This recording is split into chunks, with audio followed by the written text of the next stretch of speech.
السلام علیکم ورحمۃ اللہ وبرکاتہ۔ امید ہے سب خیریت سے ہوں گے۔ آج ہم پڑھیں گے کہانی کہانی ذیلی عنوان کبوتروں کا غول اور شکاری۔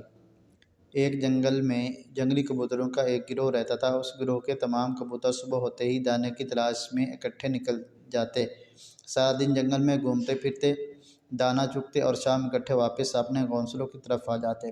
یہ ان کا معمول تھا اور وہ اپنی زندگی سے بہت خوش تھے۔ ایک شکاری شکار کی تلاش میں ایک دن جنگل میں آ نکلا۔ وہ جنگلی کبوتروں کے گروہ کو دیکھ کر بہت خوش ہوا۔ اس نے کبوتروں کو پکڑنے کے لیے درختوں کے نیچے بہت سا دانہ بکھیرا اور جال لگا دیا۔ کبوتروں نے اتنی زیادہ مقدار میں ایک جگہ دانہ دیکھا تو وہ دانہ چگنے کے لیے باری باری نیچے اترے۔ انہیں یہ احساس تک نہ ہوا کہ یہ دانہ شکاری نے بکھیرا ہے اور اس کے نیچے جال لگا ہوا ہے۔ جب کبوتر دانہ چگنے میں مصروف ہوئے تو شکاری نے جال کی رسی کھینچی اور سب کبوتر جال میں پھنس گئے۔ وہ سب پریشان تھے۔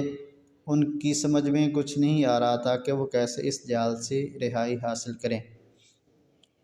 کبوتروں کے اس گروہ میں ایک بوڑھا کبوتر تھا۔ سب اس کی عقل مندی کی وجہ سے اس کی قدر کیا کرتے تھے۔ اسے ایک ترکیب سوجھی۔ اس نے سب کبوتروں کو مخاطب ہو کر کہا کہ ہم بری طرح جال میں پھنس چکے ہیں۔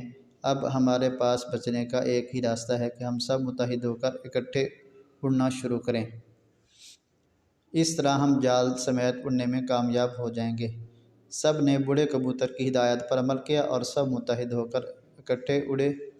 جال ہوا میں بلند ہو گیا۔ شکاری نے کبوتروں کے پیچھے بھاگنے کی بہت کوشش کی مگر وہ تھک ہار کر بیٹھ گیا۔ کبوتروں کا کافی دور جا کر جنگل میں نہر کے کنارے اترے۔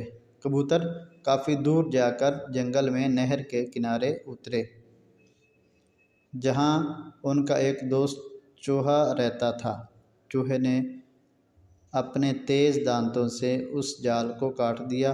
وہ دیکھتے ہی دیکھتے آزاد ہو گئے اور دوبارہ ہنسی خوشی جنگل میں رہنے لگے۔ نتیجہ اتفاق میں برکت ہے۔ تو بیٹا یہ اپنے کہانی جو ہے اس کو کاپی پہ لکھنا ہے اور اس کو پیراگراف میں، جیسے یہ آپ کے سامنے پیراگراف جو وہ بنے ہوئے ہیں، آپ نے ان کو اسی طرح پیراگراف کی شکل میں لکھنا ہے۔ رموز اوقاف کا خاص خیال رکھنا ہے اور پھر اس کو اچھے طریقے سے یاد کرنا ہے۔